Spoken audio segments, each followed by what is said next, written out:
Coach, congrats on the win. And Stasha Carey, what makes her so difficult to defend down low after she had such a monstrous day in and around the rim? What makes her so difficult to guard in those type of situations?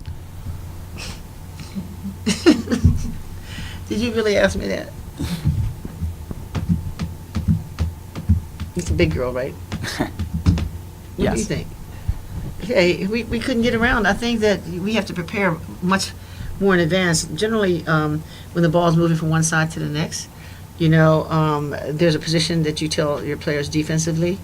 But this young lady, you've got to be on top side right from the beginning and take your chance on that pass being thrown, to her from the high post position. But I think that for us to be even with her in a low post and think that we're going to be able to get around, and she does a nice job of sealing. So she's going to be effective. She's a big girl. She does a nice job of sealing, and she moves around.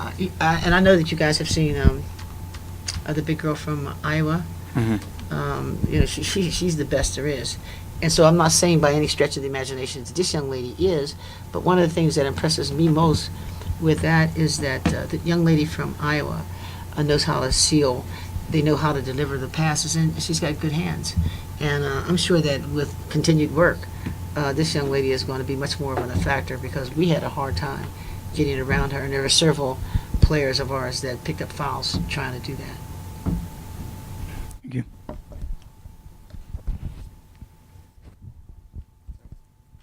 Hi, Coach. Congrats on the win today.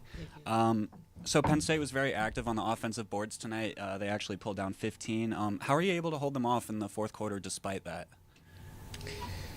Tried a couple junk things. For example, one time we showed it. It looked like it was a man, and then we all of a sudden went into a zone press.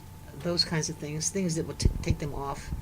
Because I know that for us it creates problems. If we're consistent, if a team is consistent, excuse me, if a team is consistently playing, man or whatever, then we can adjust to that. But when they're,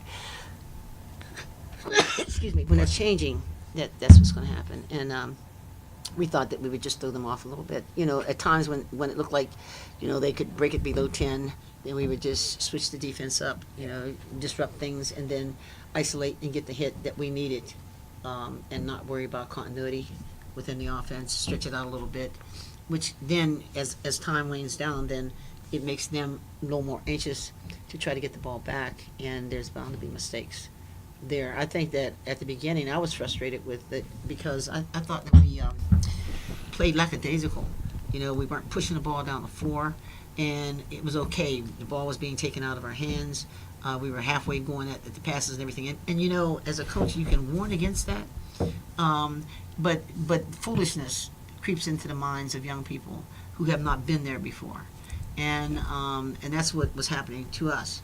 It has been some time since we've been in the top 20. So now you can be foolish and think that you deserve that without realizing that the great teams, i.e. Notre Dame, Connecticut, people like that, in addition to having great talent, they have to be mentally tough. And that means that you don't get carried away with what you think you have. You have to know that it's even more difficult to stay on top. And if you haven't been there before, then you can either take the advice of people that have been there and do it that way, or you're gonna have to learn the hard way. And what we were trying to do is to try to prevent that, because I could see right from the beginning that we were out of sync with everything that we were doing. Thank you.